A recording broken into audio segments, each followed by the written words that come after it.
So now let's get started. Let's click on our place. We're going to go from one side all the way to the other because our major background is a map. We're going to then go back to our selection tool. We'll maybe move this down a little bit so we can get some text across the top. Maybe make that a little bit bigger. But how do we put it in? So, glad you asked. We're going to go up to File and Place. However, before we do that, there's a couple of things you should have downloaded and should probably have open.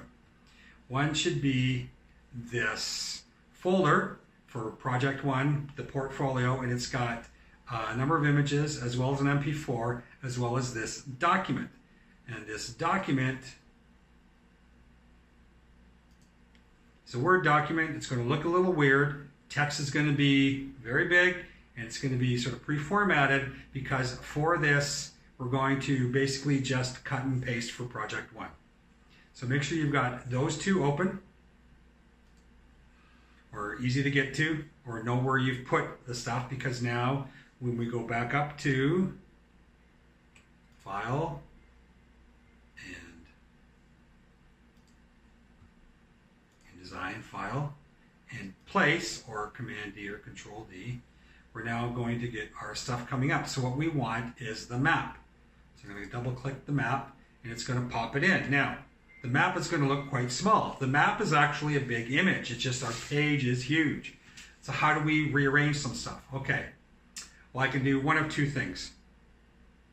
Up in the menu bar here, window is when you're looking for menus or actionables.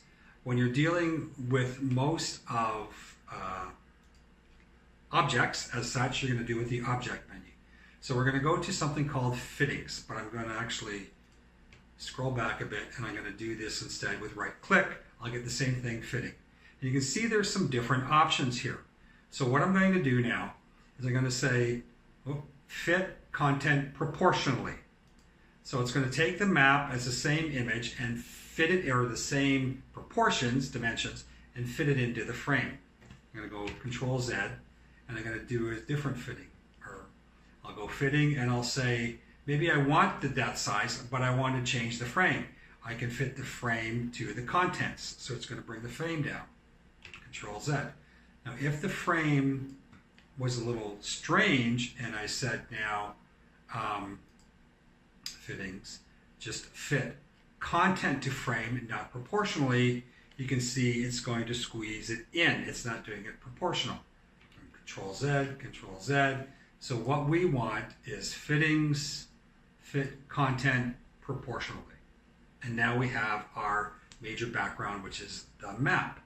Now, quick word about moving some stuff around in here. You can see when I've got the selection bar, I also have this little circle in the middle. So if I go over, it's a hand. Now what's going to happen is I'm going to move it away. I've got my selection here. If I hold the mouse down and move it around, you can see the whole box and the image moves.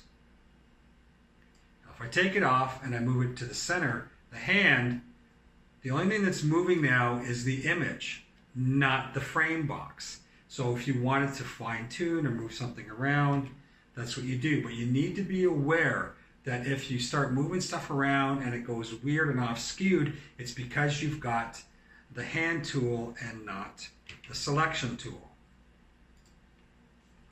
For bigger images, it's not a big deal. When you're getting into smaller images, you might want to change the scale of the window so that you're not going to run into that. Another thing about frame boxes, which is a little bit unique for Adobe, certainly for InDesign. So if I go down in the bottom corner here, right, you see where I am, bottom right corner, and I want to change now that I've got something in it and I want to change the size, if I just hold down the corner and move it, it doesn't move the image, it crops it.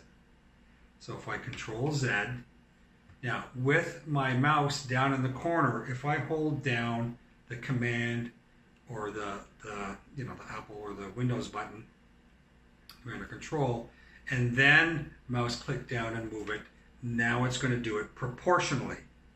Okay, so it'll take, there's a few quirky things it'll take you a while to get used to.